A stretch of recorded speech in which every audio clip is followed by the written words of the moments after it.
আসসালামু আলাইকুম। বাংলাদেশ বেতার, রাজশাহী। স্থানীয় সংবাদ পড়ছি সামাইলা মেহজাবিন শায়লা।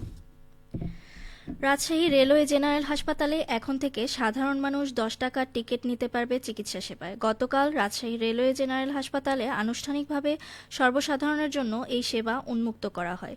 রেলপথ সচিব মোহাম্মদ ফাহিমুল ইসলাম এবং স্বাস্থ্যসেবা বিভাগের সচিব মোহাম্মদ সাইদুর রহমান এই কার্যক্রমের উদ্বোধন করেন।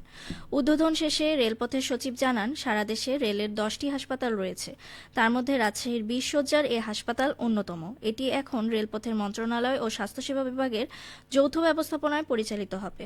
এখানে এরই মধ্যে ৪ জন চিকিৎসক, ১ জন মেডিকেল টেকনোলজিস্ট এবং ১০ জন নার্স পদায়ন করা হয়েছে। ২০ শয্যার এই হাসপাতালকে ৩১ শয্যা করার পরিকল্পনা রয়েছে। এ সময় স্বাস্থ্যসেবা বিভাগের সচিব মোহাম্মদ সাইদুর রহমান জানান, এখানে অপারেশন থিয়েটার সহ ২৪ ঘণ্টা সব ইনডোর সেবা দেওয়া হবে। জুলাই সনদ বাস্তবায়ন, গণভোট এবং পিআর পদ্ধতিতে নির্বাচন সহ ৫ দফা দাবিতে মহানগর জামায়াতের বিক্ষোভ মিছিল ও সমাবেশ অনুষ্ঠিত হয়েছে। গতকাল রাজশাহীর গণকপাড়া মোড়ে এই বিক্ষোভ সমাবেশ অনুষ্ঠিত হয়।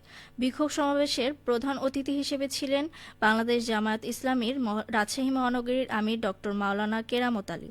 সমাবেশের বক্তারা বলেন, যারা এই দেশে ফ্যাসিবাদ কায়েম করতে চায় তারাই পিআর পদ্ধতির বিপক্ষে কথা বলছে।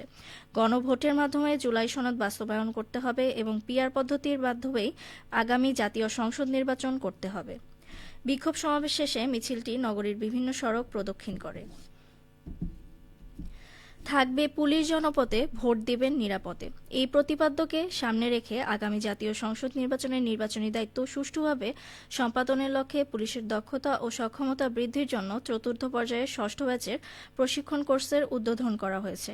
গতকাল পাবনা পুলিশ লাইন্স শহীদ বীর মুক্তিযোদ্ধা আব্দুল জলিল মিলনায়তন সভাকক্ষে ৩ দিনব্যাপী এই প্রশিক্ষণ কোর্সের উদ্বোধন করেন পাবনা পুলিশ সুপার মোর্তজা আলী খান।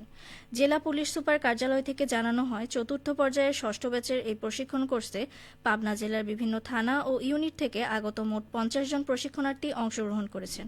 প্রশিক্ষণার্থীদের নির্বাচনী দায়িত্বে পেশাদারিত্ব, নিরপেক্ষতা, জনগণের আস্থা অর্জন, আইন প্রয়োগের মানবিকতা এবং শান্তিপূর্ণ নির্বাচন নিশ্চিত করার লক্ষ্যে প্রশিক্ষণ প্রদান করা হচ্ছে।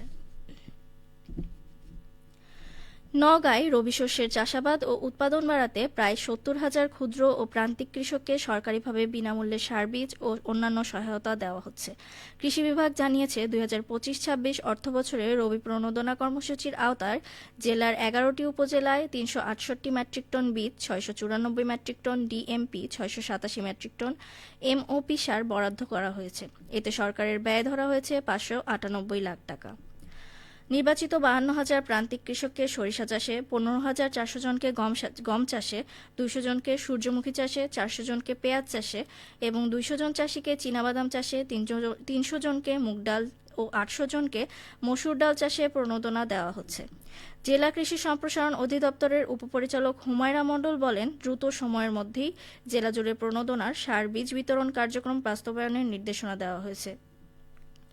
সরকারি সহায়তা পাওয়ায় চাষিদের উৎপাদনের ব্যয়ের একটি অংশ কমে যাচ্ছে। এতে ফসলের আবাদ ও উৎপাদন বৃদ্ধি পাবে বলে আশা করা হচ্ছে।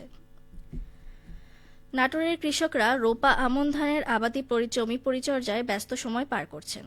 বিল এলাকায় দেরিতে চাষকৃত জমির পরিচর্যায় যুগপৎভাবে চলছে সেচ ও সার প্রদান এবং আগাছা নিধন কার্যক্রম।